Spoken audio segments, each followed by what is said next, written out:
प्रधानमंत्री शेख हसीना तख्ता पलट होने के बाद प्रधानमंत्री पद से इस्तीफा देकर भारत आ गई।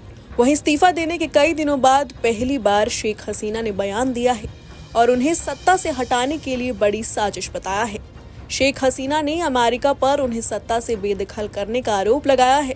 उन्होंने कहा कि सेंट मार्टिन द्वीप नहीं देने के कारण ही अमेरिका ने उन्हें सत्ता से हटाने का प्लान बनाया।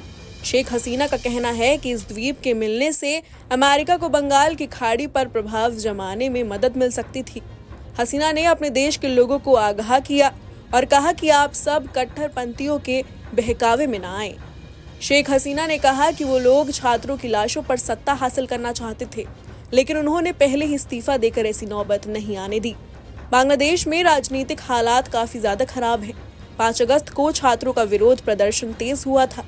ये लोग सरकारी नौकरी में विवादास्पद कोटा सिस्टम खत्म करने की मांग कर रहे थे।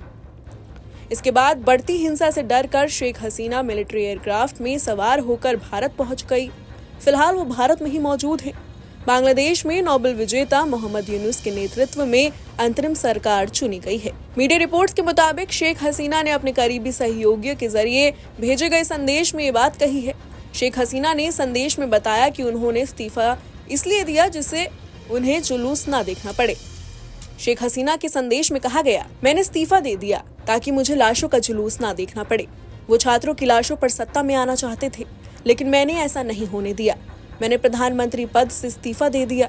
मैं सत्ता में बनी रह सकती थी अगर मैंने सेंट मार्टिन द्वीप की संप्रभुता को त्याग दिया होता और अमेरिका को बंगाल की खाड़ी पर अपना प्रभुत्व कायम करने दिया होता।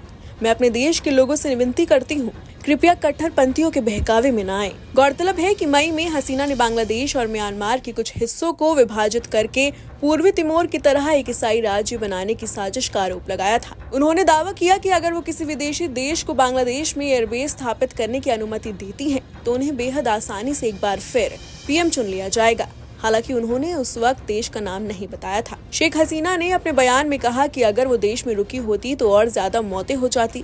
इतना ही नहीं, प्रदर्शन भी काफी उग्र होता और उससे नुकसान भी काफी होता। उन्होंने बांग्लादेश वासियों से कहा कि मैं आपके लीडर बनी क्योंकि आपने मुझे चुना था। बता दें कि शेख हसीना के इस्तीफे के बाद बांग्लादेश में 300 से ज्यादा मौतें हो चुकी हैं। इसके चलते अभी तक वहां पर मरने वालों की संख्या बढ़कर 560 हो चुकी है।